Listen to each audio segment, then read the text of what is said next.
All right. Praise the Lord and greet each and every one of you in the name of our Father Yahweh. Thank the Lord for revealing the truth in these days and times. So much stuff out here, so many doctrines out here that if you're not stable in the truth will really make you unstable. People are searching for answers. People are looking for answers. Ran across an individual earlier this week. I think it was Israeli or something to that effect. But was bringing to my attention some things about talking about the Passover. So he had mentioned something about mentioned that.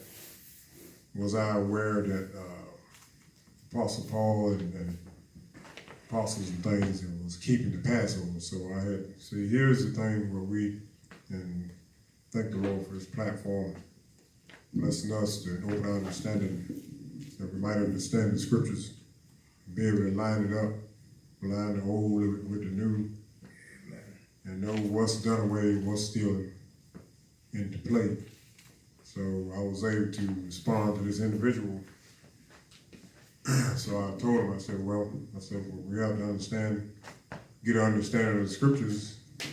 And I said, well, first of all, I said, well, the Passover, I said, what was the Passover all about? So we got on that subject, and then we came to some agreement about, I told him, I said, Christ, see, that's why I say we have to examine, especially when it comes down to the law and the prophets. Amen. We got to search these things out and then wait for the Most High to open our understanding that we might understand this thing. That's not an overnight thing. You have to go through some things, go through some sufferings and things. But the Lord promised, but one promised that the Most High in the days of the flesh told his disciples and said, take heed how you hear, for him to have shall more be given. So amen. That is a principle that's not going to go anywhere. It didn't say it's going to happen overnight, but so anyway, the conversation went on with this individual. I think he might have been coming from the Jewish aspect or something other. So I just made a point. I said, well, we have to examine the feasts and things back in the law. We have to examine that and see what applies and what does this got to do with the New Testament church. So his response, he was still holding to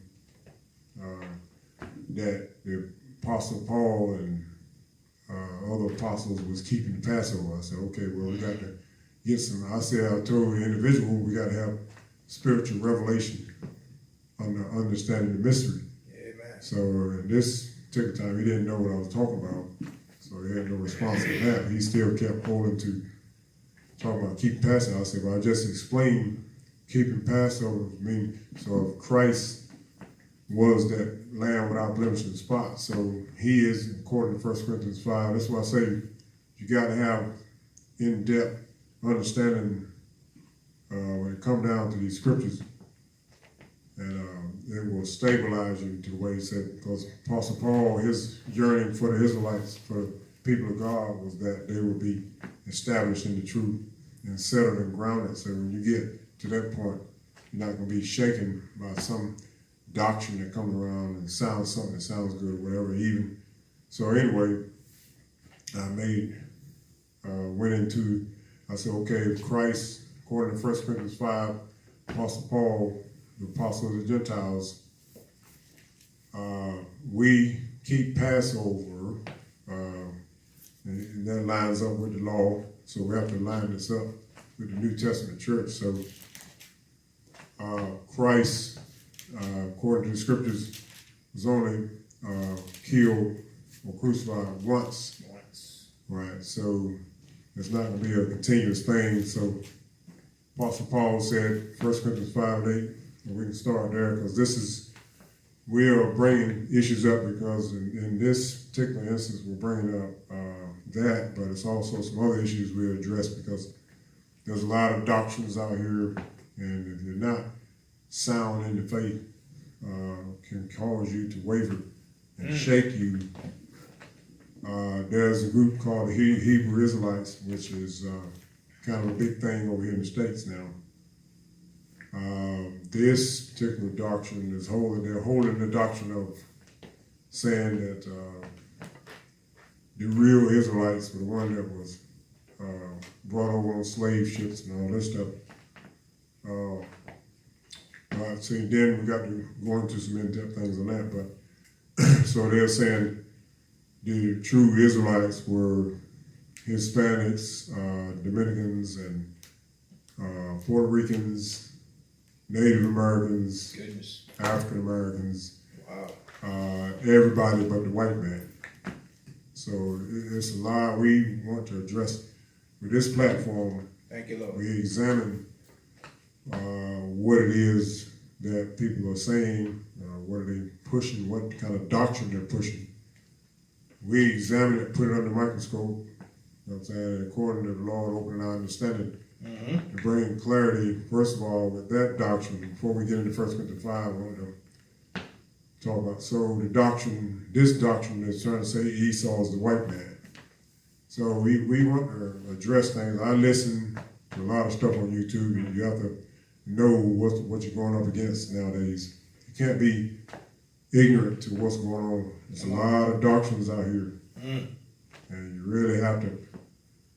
You can't necessarily say, "Well, we got to read the Bible, we got to be studied up." Well, that takes time. That's not going to be no overnight thing. Come on. So, and that's what we said, because according to Isaiah, he said, "Whom shall he teach knowledge, and whom shall he make to understand doctrine? Those that are weaned from the milk and drawn from the breast." Simply meaning, weaning process involves, so if you're sitting up under sound doctrine, whoever the Lord opened understanding, if you're sitting up under sound doctrine, after a while, the weaning process, meaning you'll be able to break away from that and be able to start getting there for yourself. To that point, it's what do you call it, in the earth realm, as far as when a mother's nursing in that respect. A lot of damage can be done if that process is interrupted. So if they're weaning a child, if you're looking at the natural on the thing, there's got to be a certain process of time, and if that process gets interrupted, it's going to be some malnourishment, and it could be some health issues related. So in the same way we're talking about in the weaning process, when it come down to the doctrine, you will know if you've been sitting up under sound teaching and stuff, and Lord, you've really been exposed to the truth and know what the scripture, the foundation of the scriptures are. So in that respect, but when you come across these doctrines, like that's what Apostle Paul was really concerned with I believe it's the church in Ephesus. So he was concerned because he said, the purpose for the fivefold ministry, what we call it, apostles, prophets, evangelists, pastors, and teachers, which was the hand that came out of the seed, according to 1 Kings 17. The hand, the cloud that came out of the seed about the size of a man's hand. Yes, sir. And see, the Old Testament is the New Testament concealed. The New Testament is the Old Testament revealed. We always say that. That's right. So you got to look in the Old and see a glimpse of good things to come, because it said the Lord having a shadow of good things to come and not the very image. So that's why we got so much scripture to support what we're talking about. That's right. See, so we're not talking about something I'm talking about here, just pulling something out of the hat. We're talking about we've been examining this stuff for years. The Lord have opened our understanding and made us sound as far as the doctrine is concerned. So you know what the Old Testament is testifying about. Of course, it's talking about, the different Israelites as well going through different bondages and falling into captivity. But it's a lot of prophecy about the New Testament church. First Peter is talking about that the prophets prophesied about the grace that we stand in. Yes, sir. So we're not out here just, like the scripture says, when he's going over the qualification for a deacon, we're not novice when it comes down to this. Novices mean somebody who's just coming into something and they're new at it. See, as a novice, you don't know what you're talking about, or at least you're not sure because you ain't really been tested. Come on. Come on. So I look at a lot of YouTube channels, and you got to know what's out there. You know, you can't. So one thing about it, when you have been exposed to the truth, you're not really fazed by no doctrine because it ain't no other one. When you get the right understanding of what we're talking about, without trying to sound arrogant, but if you know what you know, it's just like the Messiah when he told Nicodemus, which one was one of the ruler of the Pharisees, and he told him, he said, "We speak that we do know and testify to that which we have seen, and you have received not our witness." Come on. See, we ain't talking about something we don't know what we're talking about. That's right.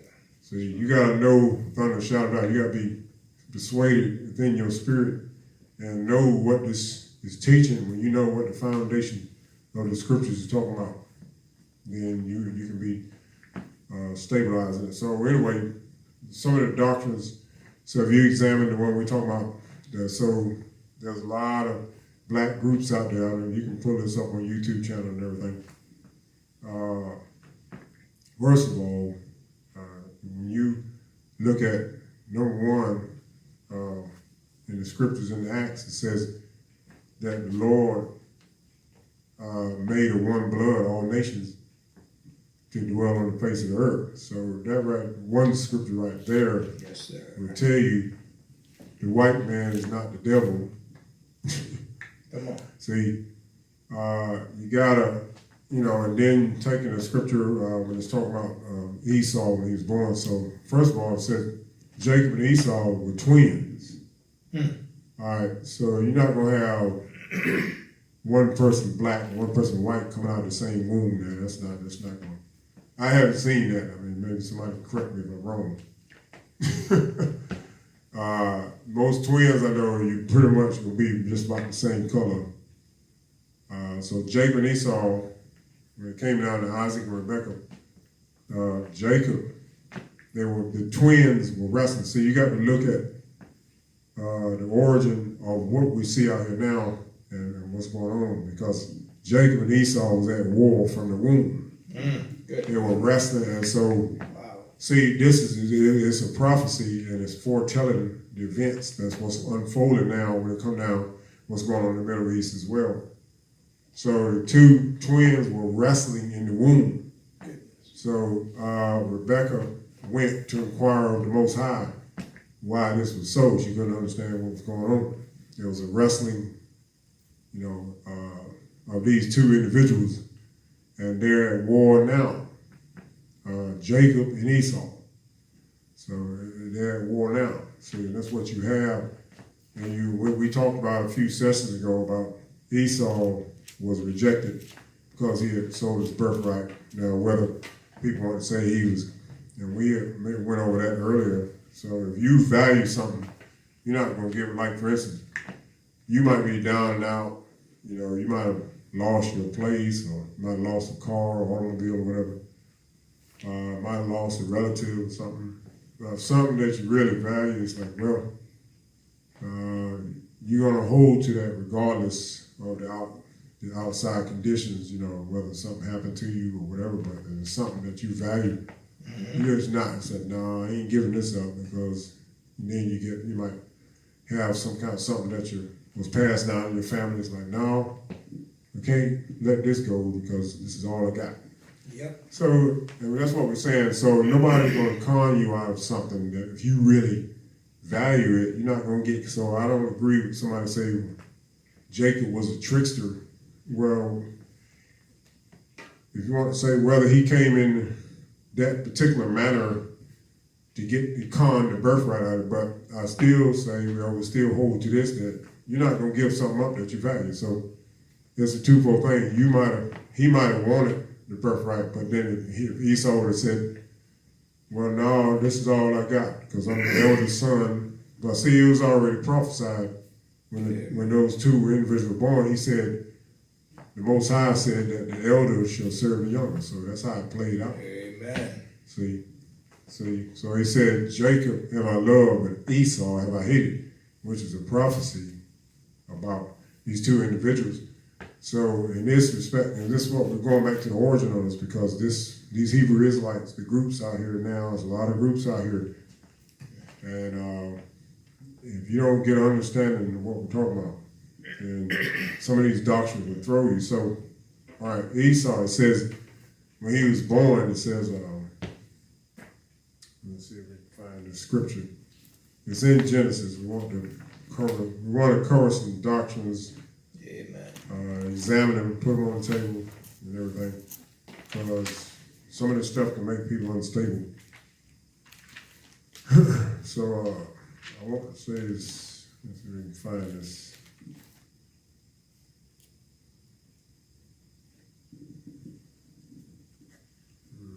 It's in Genesis. Let's see what I got. All right, so I believe it's in.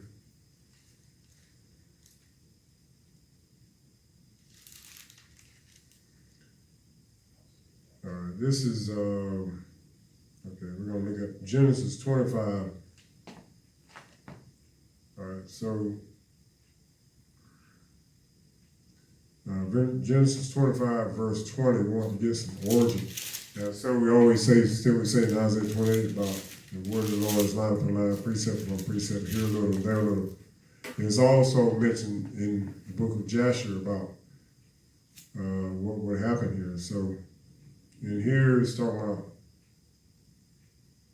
all right, what did it say in 20? We're going to start here. We're going to kind of get a little touch on it. Verse 20? Mm-hmm. Okay. And these are the generations of Isaac, Abraham's son. Abraham begat Isaac, and Isaac was 40 years old. Where you at? Verse 20. Excuse me. All right, okay, great. Verse 20? Yeah, you're right. 25? Go ahead, yeah. Okay. Verse 20. And Isaac was 40 years old when he took Rebekah to wife, the daughter of Bethuel, the Syrian of Padanaram, the sister of Laban, the Syrian. Then Isaac entreated the Lord for his wife because he was barren. And the Lord was entreated of him, and Rebekah his wife conceived. And the children struggled together within her. And she said, if it be so, why am I thus? And she went to inquire of the Lord. All right, so that's what we're going to talk about. So those of you who are following on my way of social media, all right, so here, when these two children were born, well, even before they were born, when she conceived, so it said the children struggled together within her. Yes, sir. She said, you know, if this is from the Lord, why is this, going on? So she went to inquire, and we don't have, the book of Joshua does pick up on, says what I said, getting the complete understanding of the story. So she went and inquired of the Lord about this. So then, verse 23 said, and the Lord said unto her, two nations are in thy womb, and two manner of people shall be separated from thy bowels, and the one people shall be stronger than the other people, and the elder shall serve the younger. All right, so here is the Most High speaking about these two being born. So, and what we're saying is these two were already wrestling and struggling from the very womb, from the very beginning. So this is what you see out here. One, it said two nations of people. One came from Esau, which was, we find out later, it's called Edom. And then we also find out after in this same chapter, it talks about, well, we'll go down a little further because this, what did it say there? 24. 24. And the first came out red, and over like an hairy garment, and they called his name Esau. And after that came his brother out, and his hand took hold of Esau's heel, and his name was called Jacob, and Isaac was that Isaac was 80 years old when she she buried them. All right. So this is the origin of what, and then we're going back to this because some of these doctrines out here. So if it says they were twins in her womb, I've never seen some of these doctrines out here. So the Hebrew Israelites are saying if this woman had twins, I don't see how one could be black or what we call African, and one could be Caucasian. Now, it just don't make sense. But it is true though. In some instances, it's true. Yeah. See, so I haven't seen, somebody correct me if I'm wrong, but most times I see people that have twins, they pretty much look about the same complexion. I mean, they might be male and female, but they're going to be pretty much the same complexion. So here, so when it said it first came out red all over like a hairy garment, so this is talking about a hairy garment. They're likening it to a hairy garment, like when they kill an animal and take the skins right off of that, and they wear that, to keep warm or whatever. Mm-hmm. Okay, so in this case, it's talking about red as in like you see the color of a deer, that type of hide, the hide on a deer, or clay red, that type of thing. So it's not talking about red as far as, and then so some of these Hebrew Israelites are saying, since the Caucasian peoples, you can see the blood in the red as far as, that's not what it's talking about. See, in this is exactly, there's some doctrines out here, I'm telling you. Jeez. So we're trying to get the understanding on this. All right, so it's not talking about red as in blood red, it's talking about red as in the clay red, that type of red. Mm-hmm. Red, the dirt, some soil, clay is red. And some of the animals, as far as red, as far as that, like a red hound is not blood red, it's like kind of a brownish type thing. And that's what it's talking about. So, but if somebody took this doctrine and said, okay, let's talk about the white man. So number one, I haven't seen no twins. One came out white or Caucasian, another came out African. They don't even, right there, don't even add up. All right, so, and then I believe the book of Joshua says, it basically says that Esau was complete from the womb. The book of Joshua says that, so that's lining it up with another book about the same subject matter. And then, so, then it says that Jacob, his hand took hold of Esau's heel, so then we have to line it up. I think it's 2nd Ezra, 6th chapter talks about what this is talking about. So Esau is the end of the world. That's what 2nd Ezra says in the 6th chapter of 2nd Ezra in the Apocryphal books. So it says Esau is the end of the world, and then Jacob represents the thing that's going to follow. Goodness. So the war, so we're looking at the origin and the history about Esau, and then if you look further down there, verse 30 says, Esau said to Jacob, feed me. And this is when this cup goes into after the boys grew up and everything. Esau was a hunter and all this, man of the field, dwelling in tents. All right, so right there, it says Isaac loved Esau because he did eat of his venison, but Rebekah loved Jacob.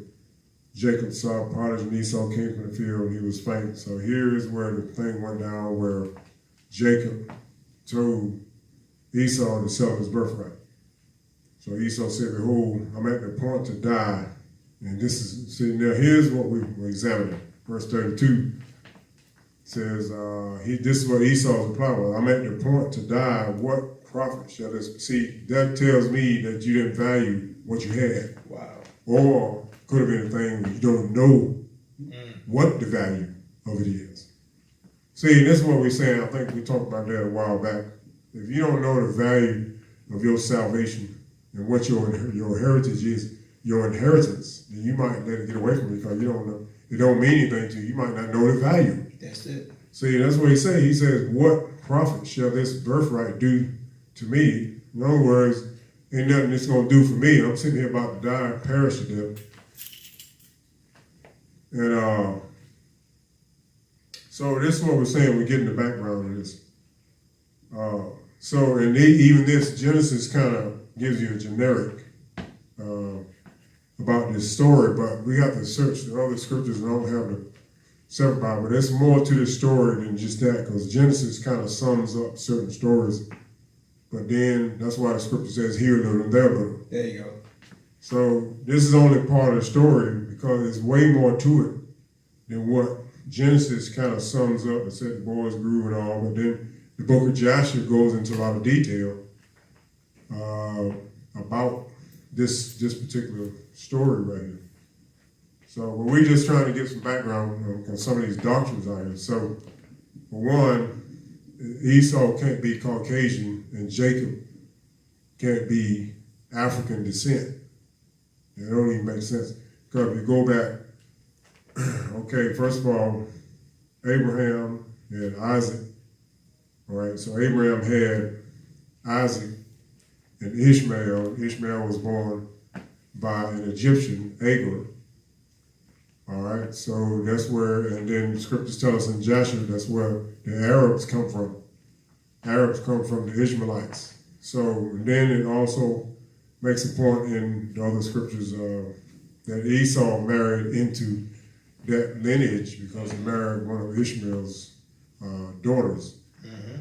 And of course he had a couple of wives, but we're covering the point that Esau, and the scriptures tell us in Obadiah and some of the other prophets that Edom is going to be removed from the earth. He's going to be cut off. He's not going to be have the heritage with Jacob. So that's already prophesied. So this is what we're talking. This is where the war is. So, but Esau is mixed in with the Arab. So I mean, if you want to line that up, that's not talking about the Caucasians. European descent. That's not talking about the sons of Japheth. Sons of Jacob will cover the European territories. He had Ham, one of Noah's sons. They went down south and some of the parts of Africa and all that. So when you get that part, then Shem was the one that's right in the Middle East area over in that territory. So that's kind of where they migrated after the flood. So in this instance here, Shem is what we're focusing on because the promises and everything is coming through Shem. If you read some of the apocryphal books, the book of Joshua gets into some insight on that, tells us that the Most High favored Shem. Noah knew that his son Shem had the blessing. Mm-hmm. See, you got to, that's what I say, lining this stuff up with other books that we have. Thank the Lord that we have got come into contact with these books that have been removed. Oh yeah. You know what I'm saying? This is what happened in some of these empires that removed the truth and stuff. And you find out where the Romans came from. Goodness. You find out where they came from when you look at some of these books that their councils and things removed. They didn't find some of these books fit for the public. I mean, first of all, it's not even in their authority to do so. I guess maybe they thought it was. But we're getting some, so what we're saying is, so getting the origin on some of these doctrines, where they came from. So the Hebrew Israelites are claiming it's mostly a lot of black groups. And if you look on there's a lot of stuff on YouTube. All right, so we're getting the origin there. So Esau can't be Caucasian. If they were twins, then Jacob must be Caucasian if that's the case, but it's not the case. But it said he came out red like a hairy garment. And then Joshua says, book of Joshua says that it simply means that he was complete from the womb. Goodness, complete. Because he was hairy from, he was real hairy right off from the beginning. And it means the book of Joshua said that he was complete from the womb. That's what that means. It don't mean that he was a white man and Caucasian and all that. So, no, most time, when you were born, you don't have all your hair, body hair and everything like that. That develops at some point in time, but in this case, he came out, which means that he was complete from the womb. Come on, come on. See, so we're getting, that's what I'm saying, we're going into, getting some truth on this stuff. So that means Esau is not Caucasian, that rules that out. Jacob definitely wasn't Caucasian. All right, so but like you said, when you had the papacy that took over, yes, sir. so it was what they call, people saying it's the whitewash. It made everything white. Egyptian, when you look at these movies, Egyptians white and all this, Caucasian or whatever, and which is not true. We're not going to get into all that, but we're just trying to get some origin on where some of these doctrines come from. So now, but it did prophesy in Obadiah and some other books that Edom is going to be removed. According to Isaiah's prophecy in 66, Isaiah talks about, said, who is he that comes from Basra with garments dyed red? Who's he that comes from Edom, from Basra and all that? So that's the territory where Edom was dwelling. So it's talking about that the Most High is going to cut off the seed of Esau, the Edomites is going to be taken out. That's a prophecy from the Most High. So that's why if you go to Genesis, if you go to Romans, Apostle Paul said it was spoken before the two twins were even born. It said, Jacob have I loved, but Esau have I hated. And this is what you have. So he rejected, he sold his birthright. And then Scripture said in Hebrews, we talked about that when he would have inherited the blessing, he was rejected. For he found no place of repentance. So basically the whole descendants of Edom is going to be wiped out. Come on. So now you must identify who are the Edomites. That it's not talking about Caucasian people. All right, the Edomites is over there in the Middle East area. It's mixed with the Arabs. It's all mixed in. So these doctrines out here, you got to really be careful. So we're just showing you some background on this. So we'll go back to Romans. See, that's what I said. It's sad that, especially in this country here, we had all this race mess going on, and it still really haven't gone anywhere. But, time and time again, you see in the scriptures where it's not about flesh, because Apostle Paul, the Messiah, said the same thing. That it's not about the flesh or the outward. No, sir. This thing is spirit. And he said, he told the Jews, told them that in John 6, he said, what if you see the Son of Man ascending up where he was before? He says, the spirit quickens, the flesh profits nothing.